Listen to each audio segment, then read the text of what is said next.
Un grand merci à la municipalité de Saint-Alexis pour sa contribution monétaire, bien sûr. Merci à la Fabrique de nous avoir permis d'utiliser l'église. Et merci à René Garot, notre metteur en scène ici, pour nous avoir, et son équipe de comédiens, de conteurs et de bénévoles qui vont nous faire vivre une soirée magique. Aussi un bienvenue à nos visiteurs et nos visiteuses de la Nouvelle-Écosse. Ils vont nous faire découvrir leurs histoires et leurs accents.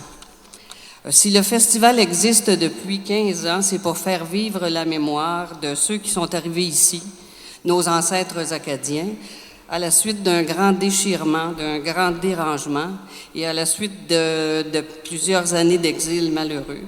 Il ne faut pas que cette histoire-là soit oubliée. C'est pour ça qu'on a le Festival acadien de la Nouvelle-Acadie dans notre belle petite région.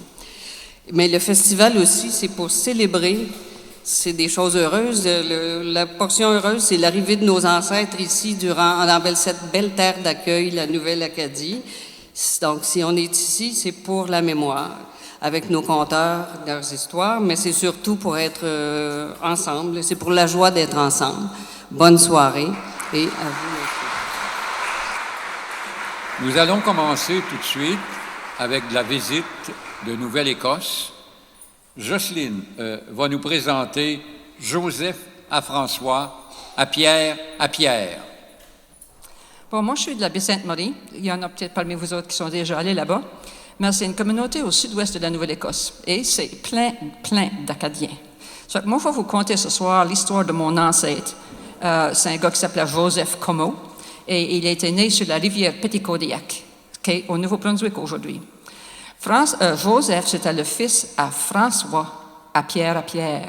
Ça fait que moi, je suis une 10e génération. Je suis Jocelyne, à Alphonse, à Edmond, à Mandé, à Gabriel, à Sylvain, à Joseph, à François, à Pierre. Non, Joseph a été né dans 1740. Puis dans 1740, il vivait paisiblement sur la rivière Petitcodiac. Il avait été s'installer là, le père François Comeau, avec son épouse Marie-Madeleine Lord. Puis François et Marie-Madeleine avaient été suivre plus ou moins les cousins qui avaient déjà été s'installer là, plusieurs Comeau, des Robichaud, des Surettes, des Daigles, des Pitres, des Broussard, plein de noms, Saunier, Godet, toutes sortes de noms comme ça, qui sont installés là. On appelait ça les Trois-Rivières.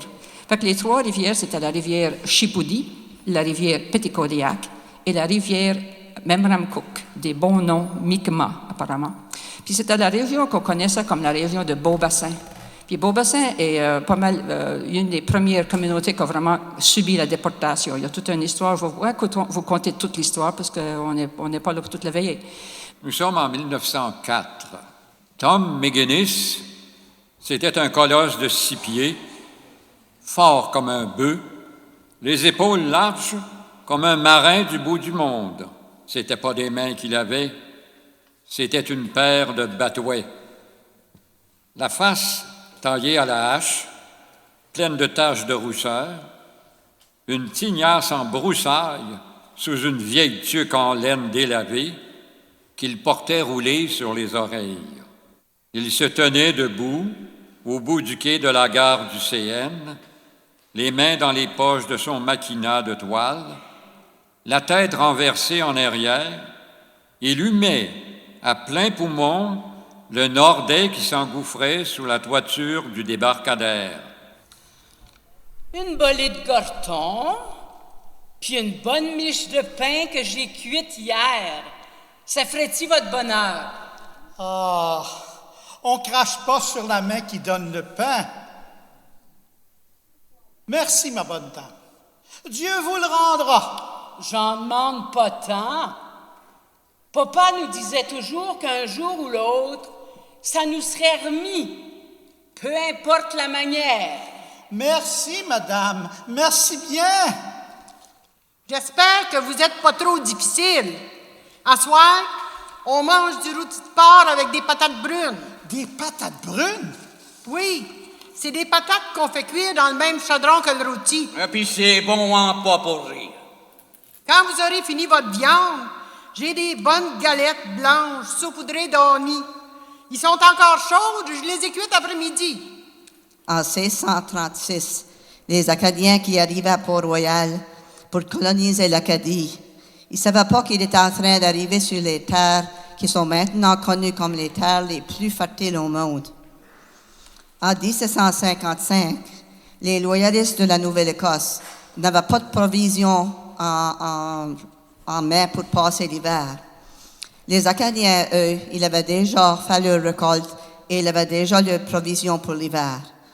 Donc, lorsque le colonel Lawrence annonce la déportation des Acadiens, ils vont non seulement prendre leurs provisions pour avoir du manger pour l'hiver pour la colonie anglophone, mais ils vont aussi prendre les terres les plus fertiles de la Nouvelle-Écosse, de la vallée d'Annapolis et de Grand Pré.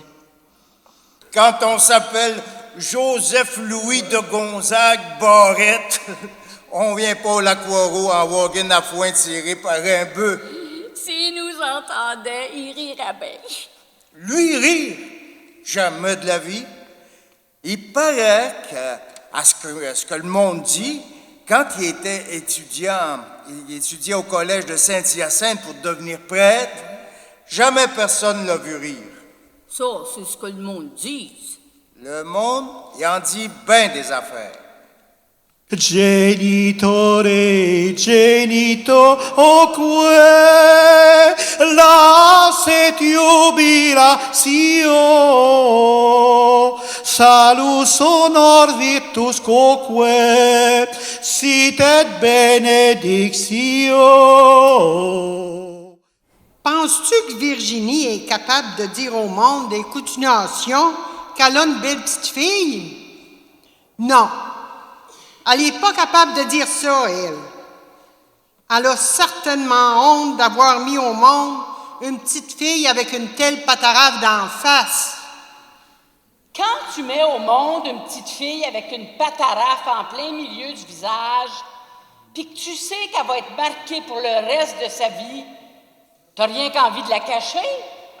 T'as pas envie de la montrer à personne tellement qu'elle fait peur? Wow! Tu vas un peu fort, ma chère Germaine. Ben moi, si j'étais à sa place, j'aurais honte. J'aurais bien honte. Honte de quoi? Dis-moi les dons, toi. Honte de ce que le monde va penser? Voyons donc. C'est arrivé, puis ça va arriver encore. Un point, c'est tout. Le monde, il pense pas comme toi, le monde. Il pense que Virginie, ou ben Moïse, aurait fait quelque chose de pas catholique. Où c'est que tu vas chercher ça, toi? Quand une chose pareille arrive, c'est toujours une punition du ciel. Sous un amas de pierres, je creuserai un puits pour que mes racines nourrissent les bourgeons de l'arbre qu'on assassine, de haine et de mépris. Je suis d'une vive colère à ne pouvoir crier le grand mal sans frontières d'un peuple déporté.